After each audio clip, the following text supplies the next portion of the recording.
오늘은 계속해서 열왕기하 10장 12절로 17절 말씀을 통해서 누구를 위해 사는가라는 제목으로 함께 은혜를 나누도록 하겠습니다. 인생은 끊임없는 만남의 연속입니다. 다양한 사람, 다양한 부류, 또 다양한 계층의 사람들을 우리는 인생을 살아가는 동안 만나게 됩니다. 이전에 만났던 사람도 또 반복적으로 만나게 되고 어떤 경우에는 새로운 만남을 통해 갖게 되기도 합니다. 그러나 이 모든 만남들이 동일한 목적과 의도와 결과를 주지는 않습니다. 어떤 만남이 항상 동일하게 목적되고 동일한 의도와 결과를 가져오는 것도 아니다라고 하는 것을 우리는 인생의 경험을 통해 깨닫게 됩니다. 이 다양하고 다양한 계층의 만남들을 우리는 어떻게 받아들여야 할까요? 어쩔 수 없는 만남의 연속이니 그냥 수동적이고 피동적으로 그렇게 만남들을 감당해야 될까요? 사실 이러한 만남들은 우리에게 유익하기도 하고 때로는 유해하기도 합니다. 어떤 만남은 우리에게 도움을 주기도 하고 어떤 만남은 우리에게 해를 끼치기도 합니다. 어떤 만남은 우리에게 우리의 목적을 이루는 그런 기폭제 같은 중요한 역할을 하는 분 만남도 있지만 어떤 만남들은 우리가 행하고자 하는 그 일에 장애처럼 등장하는 만남도 있습니다. 나의 인생 가운데 이렇게 수없이 많은 만남과 또 새로운 만남, 이전의 만남들이 반복되는 것들을 볼 때에 이 만남이 나에게 유익이 될 것인가 아니면 유해할 것인가 어떻게 할 수 있을까요? 어떻게 하면 이 만남이 정말로 하나님이 나에게 허락하신 이로운 만남인가 아니면 해로운 만남인가 우리는 어떻게 그것을 판단하고 또 그 만남을 가질 수 있을까요? 오늘 본문은 이와 같은 우리의 소망, 어쩌면 뗄래야 뗄 수 없는 인간의 만남 가운데 이것이 하나님 안에서 어떤 결과를 가져올지를 정확히 판단하는 중요한 잣대가 되실 겁니다. 특별히 예후라는 간 시대의 사람을 통해 하나님이 하나님의 일들을 이루어감에 있어서 수없이 많은 만남과 수없이 많은 일들을 경험하고 있는데 그 일들 가운데 하나님의 뜻을 분명하게 알 수 있는 그런 내용이 오늘 본문에 기록되어 있습니다. 특별히 열왕기하 10장 12절로 17절 말씀 통해서 우리 가운데 허락된 인생을 가장 합당하고 가장 성공적으로 살아가는 방법에 대해서 함께 나누도록 하겠습니다. 오늘 본문의 얘기는 이전부터 진행되었던 예후라는 인물을 통해 북이스라엘의 신앙 회복을 일하시는 하나님의 일하심의 연속입니다. 우리가 잘 아는 것처럼 여호람이라고 하는 아합의 아들이 왕위를 계승하고 그 왕위에 올랐던 여호람의 싸움에 부름받았던 예후라는 인물은 선지자의 자기를 선택하고 기름 붓는 일들을 통하여 그 이스라엘의 왕위를 얻기 위하여 쿠데타를 일으켰고 그 과정이 지금 진행되고 있다는 것들을 알게 됩니다. 지난 몇 시간을 통해서 우리는 예후가 감당했던 이 쿠데타가 얼마나 참혹했는지 우리는 잘 알게 됩니다. 이스라엘의 왕이었던 여호람도 죽임을 당했고 그를 도왔던 남유다 왕의 아하시야도 죽음을 당했습니다. 아합의 아내였고 여호람의 어머니였던 이세벨도 참혹하게 죽음을 맞이했습니다. 아합의 70명의 왕자들, 아들과 손자들도 죽임을 당하는 일들을 우리는 본문을 통해서 함께 나누었습니다. 그리고 나서 오늘 계속해서 그 마지막 하나님의 뜻이었던 이스라엘의 죄악을 제거하는 일들을 위하여 사마리아로 옮겨가는 예후의 모습이 기록되고 있습니다. 오늘 12절을 보면 이런 말로 시작을 합니다. 예후가 일어나서 사마리아로 가더니 라고 기록합니다. 사실 길르앗 나못에서 군사를 이끌고 이스라엘로 왔던 것은 자기를 통해 하나님의 뜻이 이루어지는 것들을 순종하기 위하여 그렇게 군사를 이끌고 전쟁에서 왕이었던 여호람이 있는 이스라엘로 왔던 것입니다. 그 이스라엘의 모든 아합의 잔당들, 하나님의 뜻을 거부했던 자들을 제거하는 일들을 마친 예후는 이제 수도인 사마리아로 옮겨가고 있는 겁니다. 당시 사마리아는 이스라엘의 수도였고 명실공히 사마리아 성에 입성하여 왕위를 앉는 것은 곧 그가 모든 사역, 즉 하나님으로부터 부여받았던 아합의 집안을 제거하고 회복하는 일들을 마무리 짓는 일이었을 겁니다. 자, 사마리아를 움직이는 이러한 일들은 우리가 보기에는 이스라엘의 왕으로 자리하기 위해 명실공히 정치적인 목적이 다분히 있는 것처럼 보여집니다. 그러나 그 모습은 외형적으로 정치적인 모습을 보일진 몰라도 또 하나의 모습은 하나님의 뜻을 이루기 위한, 즉 수도였던 사마리아에 가서 그곳에서 왕으로서의 지위를 통하여 이스라엘의 죄악을 완전히 회복하는 그런 일들을 가지고 있는 것일 겁니다. 이런 목적이 분명히 오늘 본문에 드러납니다. 사실 외형적으로 볼 때에는 정치적인 목적을 위하여 자신의 왕위를 든든히 세우고 또 왕권을 강화하기 위하여 그렇게 가는 것처럼 보여지지만 실제적인 하나님의 목적은 왕위를 재건하고 회복하는 것이라기보다는 하나님의 나라, 하나님의 백성들의 신앙과 믿음을 회복하는 것이 더 목적되고 있다는 겁니다. 그것은 곧 아합의 잔당들이 제거되는 것이고 아합의 후예들이 사라지는 것입니다. 이런 과정에 오늘 두 부류의 사람들을 만나는 것들을 본문이 기록하고 있습니다. 즉 사마리아를 향해 움직여가는 예후를 맞이했던 두 부류의 사람입니다. 우리가 아는 것처럼 남유다 아시아의 왕위가 있었고 그 왕의 형제들이 오늘 예후를 맞이합니다. 또 한 부류의 사람은 레갑의 아들 여호나답이 그렇게 사마리아로 움직여가는 이 예후를 맞이하는 모습을 보게 됩니다. 그런데 이 두 부류의 맞이함이 굉장히 다르다라고 하는 것들을 오늘 본문이 우리 가운데 이야기를 합니다. 먼저 아시아의 형제들인 42명의 왕자들을 보게 됩니다. 자, 12절에 보세요. 12절 보면 도중에 목자가 양털 깎는 집에 이르러 예후가 유다의 왕 아하시아의 형제들을 만나 묻되 너희는 누구냐? 아니 대답하되 우리는 아하시아의 형제라. 이제 왕자들과 태후의 아들들에게 문하나로 내려가노라 하는지라. 자, 아하시아라고 하는 왕의 형제들이라고 말하면 그 형제들은 왕자들입니다. 즉 아하시아 하면 본문에도 말했던 것처럼 유다 왕입니다.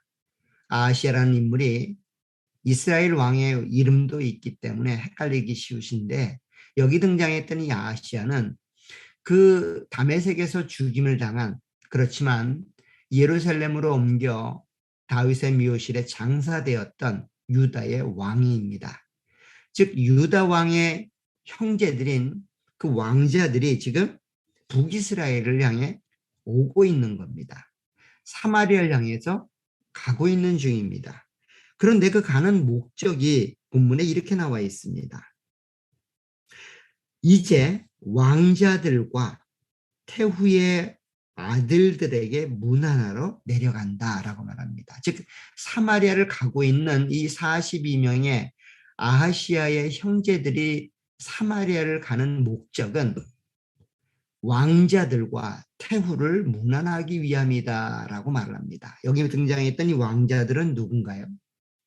여호람의 아들들, 그 후손들을 말합니다. 더 나아가서는 아합의 아들들, 즉 사마리아 성에 있었던 70명의 아합의 후손들을 이야기하는 겁니다. 태후는 또 누구를 말할까요? 이세벨을 말하는 겁니다. 결국 아합의 후손들을 문안하기 위하여 남유다에 있었던 42명의 왕자들이 북이스라엘, 사마리아, 이스라엘로 가고 있는 중입니다. 사실 이 상황을 보게 되면 지금 이스라엘에서 일어난 일들이나 사마리아에서 일어난 일들에 대해서 잘 모르고 있는 것 같습니다. 이미 이스라엘의 그 땅에서 이세벨은 참혹한 죽음을 당했고 사마리아 성에 있었던 아합의 70명의 아들들은 그 신하들에 의해서 다 목배임을 당했습니다. 참혹한 죽음들을 맞이했죠. 그런데 그들을 향해서 문안하러 갔던 이 42명의 왕자들의 모습은 이런 내용에 대해서 모르고 있는 듯이 보입니다. 아마도 그 일은 알았을 겁니다. 여호람이 죽임을 당했다는 사실. 아마도 자기의 자기의 형제였던 아하시아가 무기또에서 죽임을 당해 그렇게 신하들에 의해서 예루살렘으로 시신이 옮겨지고 장사진에 되어진 일들을 통해 지금 북이스라엘에서 어떤 일이 일어난지는 알았을 겁니다. 그래서 지금 여호람의 죽음을 위로하고 그 상황을 조금 안정적으로 가져가기 위하여 어쩌면 그 아합의 70명의 아들들이나 어머니였던 이세벨, 즉 여호람의 어머니였던 이세벨을 위로하기 위하여 지금 42명의 왕자들이 북이스라엘 향해서 가고 있는 모습이죠. 사실 이런 모습을 보게 되면 그 남유다의 왕자들과 북이스라엘의 왕자들, 그 왕조가 얼마나 가까웠는가라고 하는 것들을 보게 됩니다. 그것도 그런 것이 이세벨의 딸들과 결혼했던 상황이니 사실 안 가까워질래야 안 가까워질 수 없는 상황이었겠죠. 근데 이것이 단순히 정치적으로 가까워지는 그런 모습이라기보다는 그 아합이 추구했고 아합의 왕조가 따랐던 그 신앙과 그 믿음, 우상숭배와 제약의 길을 그대로 답습하는 모습이었다라고 하는 것들을 보게 됩니다. 더 나아가서 여기 보면 문안하로 내려간다라고 말을 하고 있지만 이 말이 자세히 보면 평안을 전하기 위해서 간다라는 말입니다.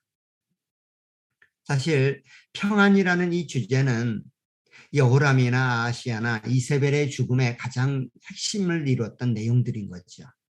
결국 아하시아의 형제들은 평안을 위해서 남유다에서 북이스라엘로, 예루살렘에서 사마리아로 내려가고 있는 모습입니다. 그런데 지금 평안을 위해서 예후도 길르앗 나못에서 이스라엘로, 그리고 이스라엘에서 사마리아로 옮겨가고 있죠. 이 둘의 모습이 굉장히 다릅니다. 예후도 평안을 위해서 일하고 있고 이 아들들, 즉 아하시아의 왕자들도 평안을 위해서 사마리아로 내려가고 있습니다. 근데 그 방식이 전혀 다르죠. 예후는 아합의 가문을 정리하고 제거하는 모습으로 평안을 유지하려고 했고 아하시아 형제들은 그 아합의 가문을 세우고 위로하고 격려하기 위해서 평안을 이야기하고 있다는 겁니다. 굉장히 다르죠. 죄의 근원이었던 그 아합의 가문들이 제거되어야만 참다운 평안이 세워지고 참다운 평안이 주어지는 것을 알았기 때문에 예후는 그것을 감당하고 있고 아하시아의 형제들은 그 평안을 이야기하고 있지만 잘못된 평안을 위해서 인간적인 방식으로 죄악을 협조하고 죄악을 독려하고 죄악을 협조하는 그런 모습으로 오늘 아합의 가문을 찾아가고 있다는 겁니다. 이런 결과는 어땠을까요? 당연히 평안을 위해서 예후는 이 42명의 남유다의 왕자들을 제거합니다. 오늘 14절에 보면 이르되 사로잡으라 하매 곧 사로잡아 목자가 양털 깎는 집 웅덩이 곁에서 죽이니 42명이 하나도 남지 아니하였더라. 사실 여기 42명이 방문했던 이 장소는 굉장히 독특하게 표현되고 있죠. 양털 깎는 집이라고 표현되고 있지만 사실 이것은 그 길 이름을 한글로 해석하다 보니까 그런 겁니다. 이 원래의 이름은 베데켓 하로임이라는 그런 단어입니다. 사실 샛길이라는 뜻이에요. 그러니까 그 의미가 새끼리한 뜻이 아니라 전혀 알려지지 않았던 그런 중요한 도로의 이름을 쓰지 않고 있습니다. 사실 그 당시에는 왕의 길이라든가 해변길이라든가 굉장히 중요하고 국가적인 그런 중요한 도로가 있었습니다. 그 길을 택하지 않고 아주 샛길 같은 그런 길을 택했다고 하는 것은 오늘 이 42명의 남유다 왕들의 방문이 굉장히 비밀스러운 모습으로 진행되고 있다는 거예요. 그럼에도 불구하고 사마리아로 가고 있는 예후와 이 비밀스럽게 가고 있는 이 아시아의 형제들의 만남이 이루어졌다는 겁니다. 이 일은 하나님이 허락하신 일이라는 거죠. 하나님이 비밀스럽게 아합의 왕조를 돕고 그들과 협력하여 그들의 죄악을 완성시키려 했던 이 죄악된 이스라엘의 모습을, 오늘 아시아의 형제들의 모습을 하나님이 예후와 대면시켰고, 예후와 대면시켜서 철저히 응징하고 진멸하는 모습으로 결과되고 있다는 겁니다. 결국 평안을 위해서 둘 다 가고 있지만 진정한 평안은 죄를 제거하고 하나님 말씀을 실현하는, 하나님 말씀에 순종하는 모습으로 나아갈 때야만 그 진위가 판가름되고 결정되는 것들을 본문이 말해주고 있습니다. 이렇게 사마리아를 향해서 진군하는 예후의 길 앞에 첫 번째 나타났던 남유다 왕자들의 모습은 하나님의 뜻을 거역하고 대적하는 모습으로 등장했고, 결국 그 모습은 죽음이라고 하는 하나님의 심판을 경험하는 모습으로 끝나는 것들을 보게 됩니다. 또 한 부류의 사람은 그와 상반된 여호나답이라고 하는 한 사람의 만남이 등장을 합니다. 15절에 보시면 예후가 거기에서 떠나가다가 자기를 맞이하러 오는 레갑의 아들 여호나답을 만났다라고 말합니다.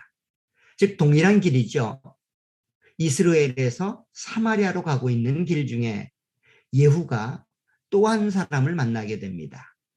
그 한 사람은 레갑의 아들 여호나답이었다라고 말합니다.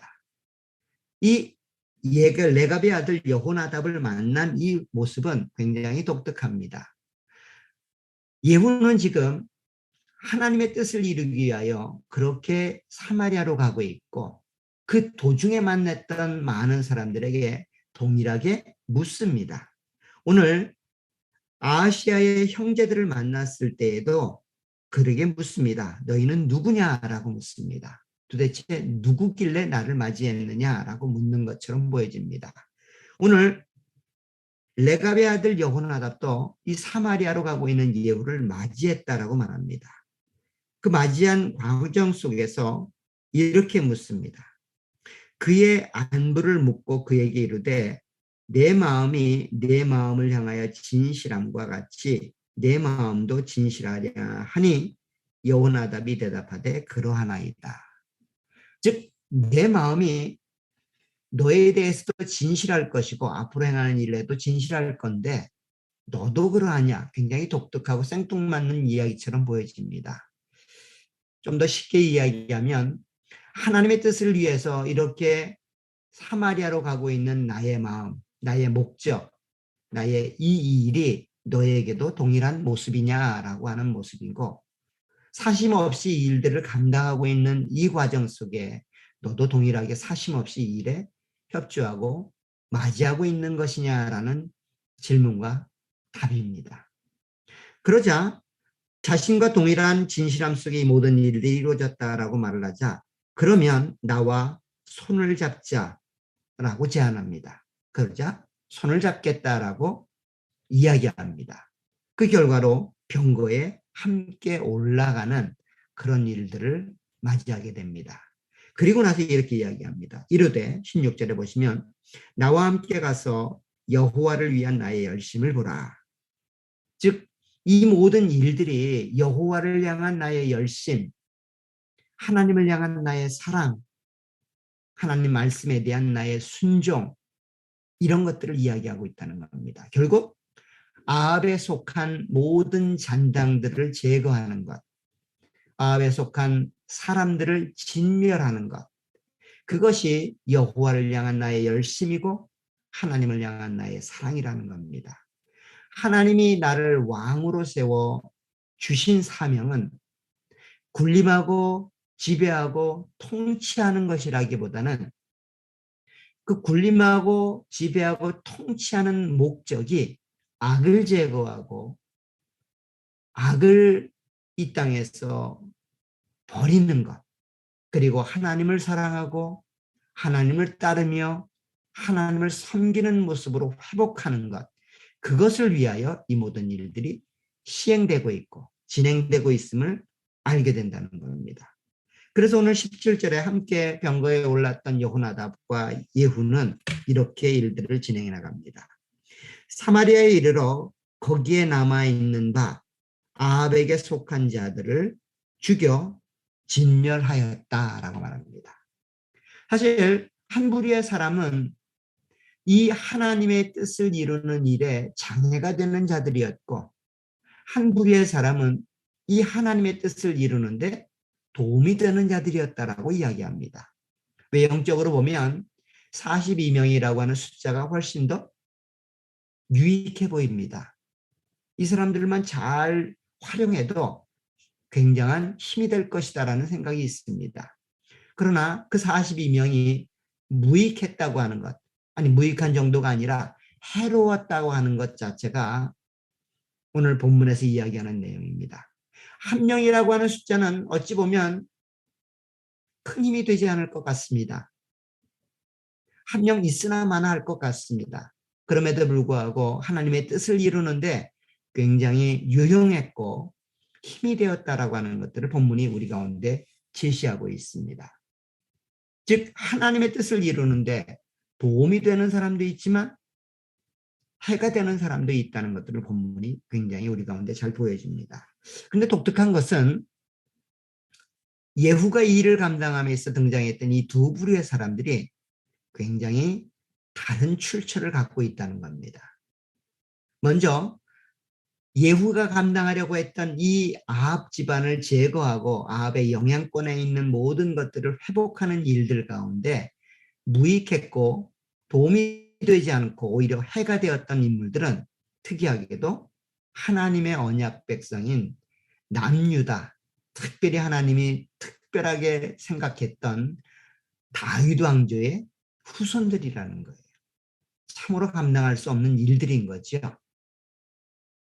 택한 백성, 특별히 하나님이 왕위로 약속하고 왕위를 허락했던 유다 지파 사람들이 그 하나님의 뜻을 이루려 하는 이 예후의 앞에 장애처럼 걸림돌처럼 그렇게 등장을 했다는 겁니다. 그러나 반면 이 예후의 일들에 도움이 되었던 한 사람, 이 사람은 이방 사람이라는 거예요. 북이스라엘과 살고 있지만 이 사람은 사실 겐 사람입니다. 겐 족속이죠. 모세가 광야에서 미디안에서 그렇게 장가들었던 겐 족속들, 그 모세의 장인의 족속 중에 한 명이었던 그 사람과 관련되어 있는 인물입니다. 이 요나답은 그렇게 이방인으로서 이스라엘 땅에 들어와 믿음과 신앙을 가졌던 인물입니다. 하나님을 위해서 성실히 살아갔던 인물이에요. 사실 이 사람이 얼마나 위대했는지는 사실 그의 후손들이 이 여호나답의 말씀의 명령을 끝까지 순종하고 따랐던 모습을 통해 알 수 있습니다. 본문에 등장했던 이 여호나답은 오늘 여기서 등장하고 사라지는 인물이 아니라 예레미야 선지자가 활동했던 시대에도 그대로 등장을 합니다. 우리 예레미야서 35장을 한번 가보십시오. 예레미야 35장에 가면 레갑 족속이라고 하는 한 부류의 사람들이 믿음과 신앙을 지켜나갔던 한 모습에 대해서 기록하고 있습니다.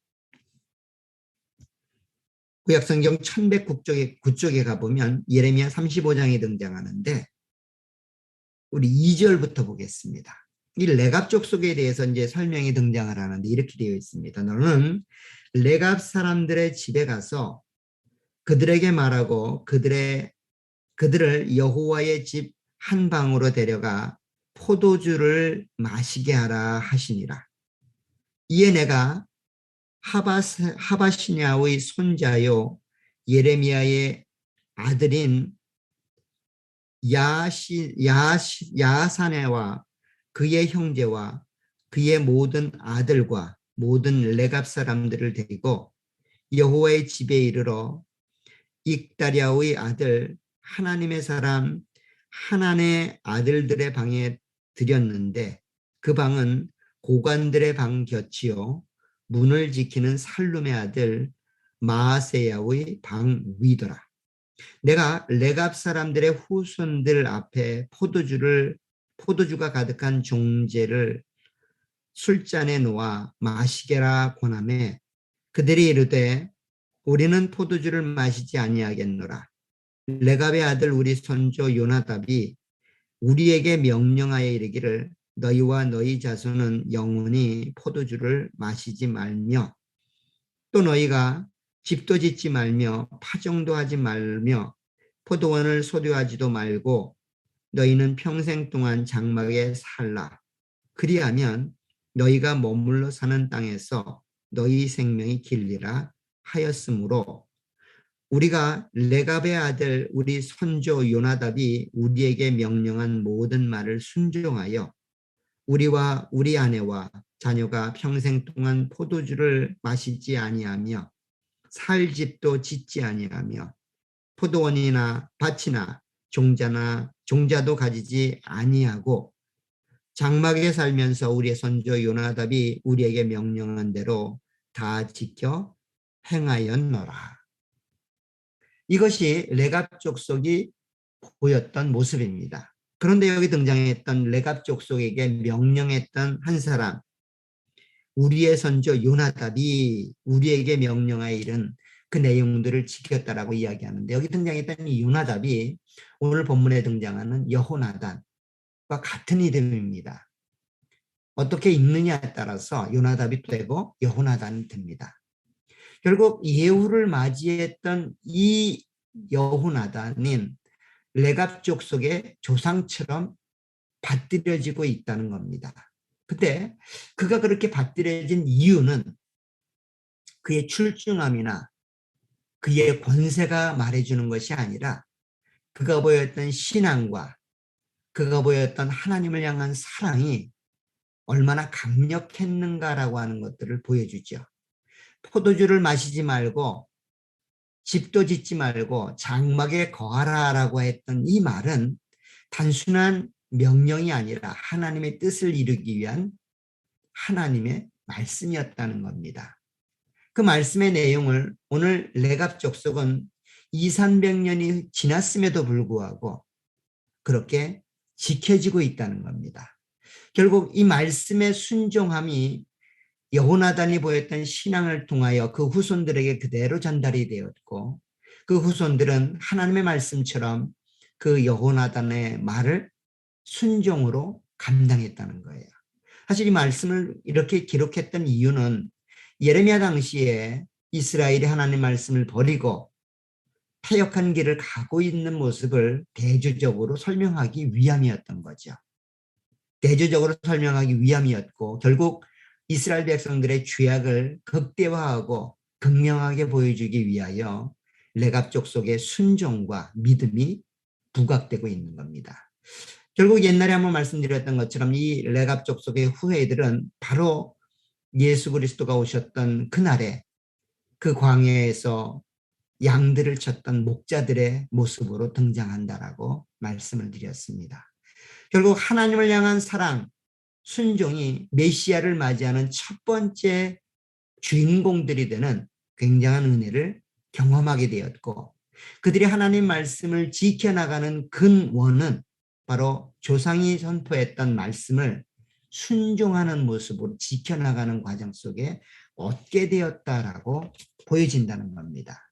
결국 이런 모습으로 등장했던 여호나단, 그와 함께 예후가 감당했던 일도 하나님 말씀을 이루는 모습으로 본문이 설명하고 있다는 겁니다.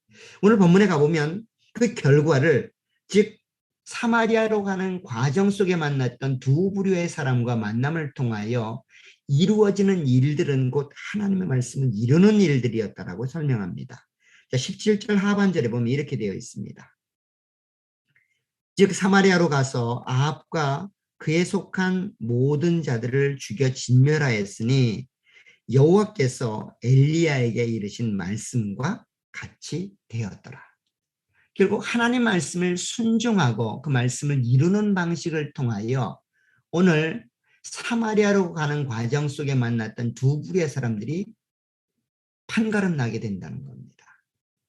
즉 하나님의 뜻을 이루는데 유익하고 하나님의 뜻을 이루는데 해로운가가 결정되어야 된다는 겁니다. 내 인생 가운데 만나는 수많은 사람들이 나에게 유익할 것인가? 유해할 것인가? 그 판가름은 내 목적을 이루는데 이 사람이 도움이 될 것인가? 도움이 되지 않을 것인가라는 정해지면 안 된다는 거예요. 하나님의 말씀을 이루는데 도움이 될 것인가? 도움이 되지 않을 것인가로 보셔야 된다는 겁니다. 내 인생에 도움이 되는 자들은 하나님 말씀을 이루는데 도움이 되는 자들입니다. 내 인생에 유해한 자들은 내가 하나님 말씀을 이루는데 방해가 되는 자들입니다. 끊임없이 자기 생각을 주장하고 끊임없이 자기의 생각만을 이야기하는 사람들.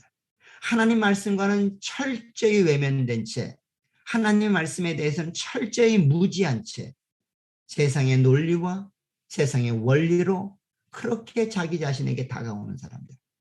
아무리 경제적으로 유익이 되고 아무리 내 인생 가운데 오아시스처럼 달콤한 사람이라 할지라도 모든 사람이 떠나가고 아무도 내 곁에 있지 않지만 저 사람만은 나에게 기쁨을 준다고 하여 그 사람이 내 인생 가운데 도움이 되는 사람은 아니라는 겁니다. 내 인생 가운데 도움이 되는 사람은 하나님 말씀에 성취에 도움이 되는 사람이어야 합니다. 결국 하나님 말씀대로 사는 사람이어야 된다는 거예요. 내가 그런 사람이 되어야 된다는 겁니다. 만약에 예후가 정치적으로 왕위를 단단히 하기 위해 사마리아를 가고 있고 그런 가는 길 가운데 만나는 사람들을 내가 선별한다면 아마도 숫자가 많은 42명의 왕자들을 선택하는 것이 훨씬 나을 수 있습니다. 지금 이 왕자들 중에 한 명이 왕위를 계승할 수도 있어요. 남유다와 좋은 관계를 맺어갈 수도 있습니다. 그냥 눈 딱 감고 손잡고 그렇게 올라가면 됩니다. 그럼에도 불구하고 예후는 그 길을 거부합니다. 왜 그럴까요? 도움이 되지 않는다는 걸 아는 거죠. 결국 예후는 하나님 말씀을 지키고 있고 하나님 말씀을 순종하고 있기 때문에 이 사람이 나에게 도움이 되는가 도움이 되지 않는가를 그 하나님 말씀을 지켜나가다 보면 알게 된다는 겁니다. 어떤 사람을 만나면 기쁨은 되고 유익은 되는 것 같습니다. 그런데 늘 교회에 대해서 불평불만만 떠들어냅니다. 그런 사람 도움이 안 되겠죠. 세상적으로는 바삭합니다. 그런데 하나님 말씀에 대해서는 무지합니다. 하나님의 뜻에 대해서는 이런 방구 얘기하지도 않습니다. 모든 게 자기 감정이고 자기 생각만 이야기합니다. 세상 사람들 이야기만 합니다. 하나님 말씀에 대해서는 관심도 없습니다. 읽지도 않고 읽더라도 자기 주관적으로 해석하는 경우가 너무 많다는 겁니다. 그런 사람들은 100명이 있어도 무익합니다. 무익한 정도가 아니라 내 인생 가운데 해로운 존재들입니다. 그것들을 깨닫기 위해서는 내가 먼저 하나님 말씀에 든든히 서 계셔야 됩니다. 내가 하나님 말씀을 지키려고 노력해야 됩니다. 내가 하나님 말씀에 순종하려고 애를 써야 됩니다. 그래야 저 사람이 하나님 말씀에 도움이 되는 사람인지 저 하나님 말씀을 거역하고 장애를 만들려고 하는 사람인지 분간할 수 있다는 거예요. 내 목적과 내 뜻이 아니라 나를 통해 하나님의 말씀이 이루어지고 있는가, 하나님의 목적이 성취되고 있는가, 이것을 바라보셔야 된다는 겁니다. 오늘 예후는 하나님을 통하여 그렇게 왕으로 간택되었고 하나님을 통하여 그런 과정에서 일들을 감당하고 있습니다. 우리 가운데 수많은 일들은 다 하나님의 뜻 가운데 이루어지는 일들입니다. 우연히 일어나고 우연히 발생하는 일들은 하나도 없습니다. 비록 비주류처럼 인식되지 않은 자그마하고 평범한 일처럼 그렇게 일들이 진행되지만 그 모든 일들은 다 내 인생 가운데 하나님의 목적이 이루어지기 위한 하나님의 큰 뜻 안에서 이루어지는 일들입니다. 그렇다면 그 일을 성공적으로 최선을 다해 감당하는 일은 어떤 일일까요? 하나님 말씀에 순종하는 겁니다. 말씀에 순종했던 여호나답은 비록 외형적으로는 이방인이었고 숫자적으로는 한 명밖에 되지 않은 어찌 보면 그냥 지나가 버릴 만한 그런 사람입니다.